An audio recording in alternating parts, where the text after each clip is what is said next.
సదాశివసమారంభాం వ్యాసశంకరమధ్యమాం అస్మదాచార్యపర్యంతాం వందే గురుపరంపరాం.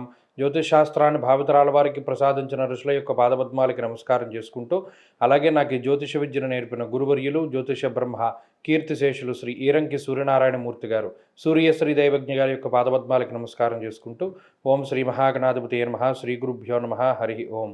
వీక్షకులందరికీ నమస్కారం.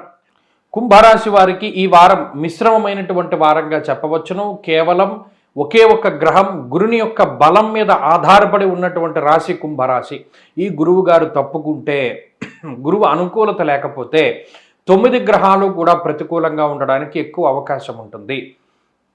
పంచమ స్థానమందు గురుడు బుద్ధిని ప్రచోదనం చేస్తూ ఉన్నారు. ఇప్పుడు మీరు గమనించండి, జన్మరాశి యందు రాహువు, జన్మరాశి యందు కుజుడు, జన్మరాశి యందు బుధుడు, ఈ 3 గ్రహాలు కూడా మీ బుద్ధిని పాడు చేయడానికి, క్షణికమైనటువంటి ఆలోచనలు రావడానికి, కోపం పెరగడానికి, అనవసరమైనటువంటి దాన్ని ఏమంటారు ఫాల్స్ ప్రెస్టేజ్ అంటారు, అంటే లేనిపోయినటువంటి వాటిని ఊహించుకుంటూ మీ యొక్క స్థాయిని అనవసరంగా పెంచుకుంటూ ఇతరుల దగ్గర మిమ్మల్ని మీరే చులకన చేసుకునేటువంటి పరిస్థితులకి ఈ గ్రహస్థితి అవకాశాన్ని కల్పిస్తుంది. ఎప్పుడూ కూడా చాలా సహనం ఓర్పుతోటి ముందుకు సాగుతూ ఉండండి. అదేదో డౌన్ టు ఎర్త్ అంటారు, అంటే ఎంత ఉన్నా అణిగిమణిగి ఉంటూ ఉండడం. దాన్ని కుంభరాశి వారు అలవాటు చేసుకుంటే ఇతరుల యొక్క మనస్తత్వం తెలుస్తూ ఉంటుంది. మీ దగ్గర అన్నీ ఉన్నా పైకి ఏమీ లేనట్టు కనబడుతూ ఉన్నట్టయితే ఇతరుల యొక్క మనస్తత్వం ఏ విధంగా ఉంటుందో ఈ వారంలో మీరు తెలుసుకోగలుగుతారు. అలాగే ప్రధానంగా ఎరుపు వస్త్రములు కానీ, నీలం రంగు వస్త్రములు కానీ, గ్రే కలర్ అనగా పొగరంగుతో కూడినటువంటి వస్తువులు, వాహనాలు ఏవైతే ఉంటాయో వాటిని ధరించి వచ్చినటువంటి వారు లేదా వాటి మీద వచ్చినటువంటి వారితోటి సమస్యలు అధికంగా ఉంటాయి ఈ కుంభరాశి వారికి. కాబట్టి వారికి కొంత దూరంగా ఉండడము లేదా వారితో కొంత జాగ్రత్తగా మాట్లాడుతూ ఉండడం ద్వారా, అంటే ఎంతలో ఉండాలో అంతలో ఉంటూ ఉండడం, ముందుకు వెళ్ళిపోతూ ఉండడం చాలా మంచిది.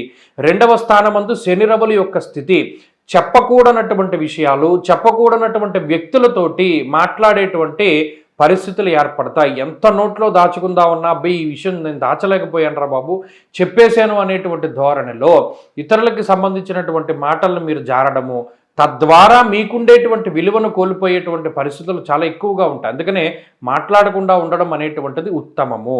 ధనగత హరిణాంక త్యాగశీలం మతిజ్ఞం అన్నారు. అంటే ఇక్కడ గమనించండి, ఈ 2వ స్థానమందు చంద్రుడు ఉన్నా లేదా 2వ స్థానమందు ఉండేటువంటి రవిగ్రహం, ముఖ్యంగా ఈ 2వ స్థానము ధనస్థానము, విత్తరాశి గతే సూర్యే 2వ స్థానమందు సూర్యుడు ఉంటే సర్వధాన్య ఫలం స్వల్పం అన్నాడు. అంటే ఏ పని చేసినా దాని యందు వచ్చేటువంటి ప్రతిఫలం చాలా తక్కువగా ఉంటుంది.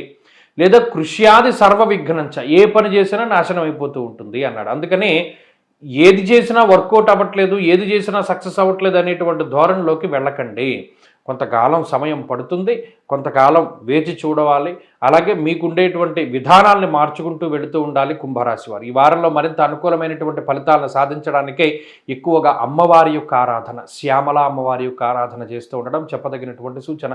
ఈ వారంలో కలిసి వచ్చేటువంటి రోజు గురువారంగా చెప్పవచ్చును. అదృష్ట సంఖ్య 5, అదృష్ట వర్ణము లేత పసుపు రంగు. తదుపరి మీనరాశి.